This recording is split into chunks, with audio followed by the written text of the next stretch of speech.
Hola, hoy hablaremos de la inestabilidad y el continuismo del cambio político en Colombia. Para empezar, vamos a hablar de la violencia que se presentó en el siglo XX a raíz de la confrontación entre el populismo y el conservadurismo. Esto, dado a las diferencias que estos dos regímenes, tanto liberal como conservador, han tenido en el transcurso de la historia, y vamos a dar un paso entre lo que fue la dictadura civil, la dictadura militar y el gobierno militar.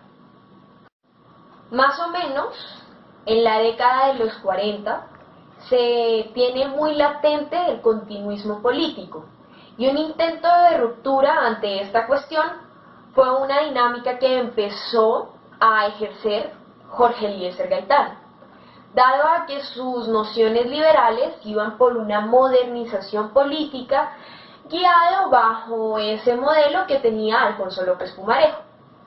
Sin embargo, las posiciones de este personaje eran un poco radical y no eran tan despolarizadas como lo fueron las de Olaya Herrera y las de López Pumarejo.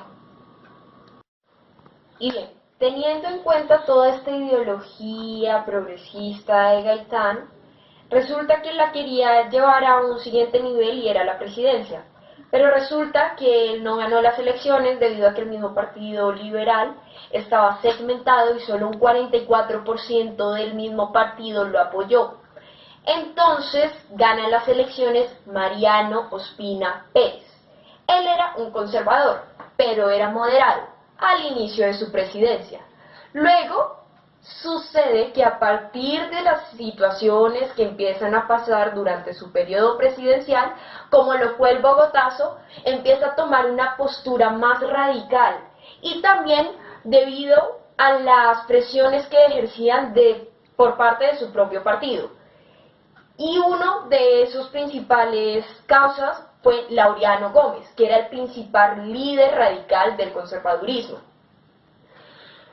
Por tanto, al final del año 1949, Mariano Ospina deja la presidencia y toma el cargo Laureano Gómez,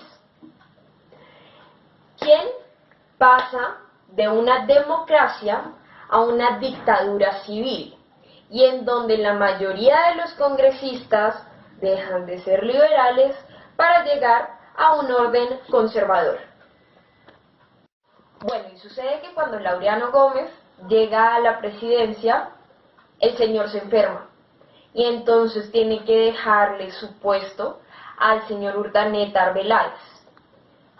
Pero cuando Laureano Gómez, después de un tiempo, decide volver a su puesto, resulta que no pudo porque llegó el golpe de Estado por parte de Rojas Pinilla. Y entonces ahí es cuando llegamos a la dictadura militar. Bueno, y entonces cuando llegamos a la dictadura militar, en el mandato de Rojas Pinilla, resulta que, por un lado, fue bueno, porque ayudó a la pacificación de la violencia que estaba ocurriendo en el país, ya que había una confrontación entre liberales y conservadores y la persecución era tenazmente. Pero sucede que después de un año, Rojas Pinilla empieza a volverse como un tal brusco, porque empiezan a abrirse políticas de censura. ¿Y qué pasa? Pues esto genera una oposición, sobre todo por parte de los liberales, a pesar de que la dictadura de Rojas Pinilla estaba respaldado por conservadores. Pero retomando, la oposición empieza a decir que era un método de opresión, que cómo se iba a permitir esto, y entonces luego se crea un pacto entre liberales y conservadores con el fin de destituir ese régimen militar, para luego crear el Frente Nacional. Y el Frente Nacional, pues como sabemos, es la alternancia del poder entre liberales y conservadores. Cuestión la cual no es muy democrática, sino más bien es una demagogia, dado que la participación no iba a ser real, sino que iba a ser manipulada.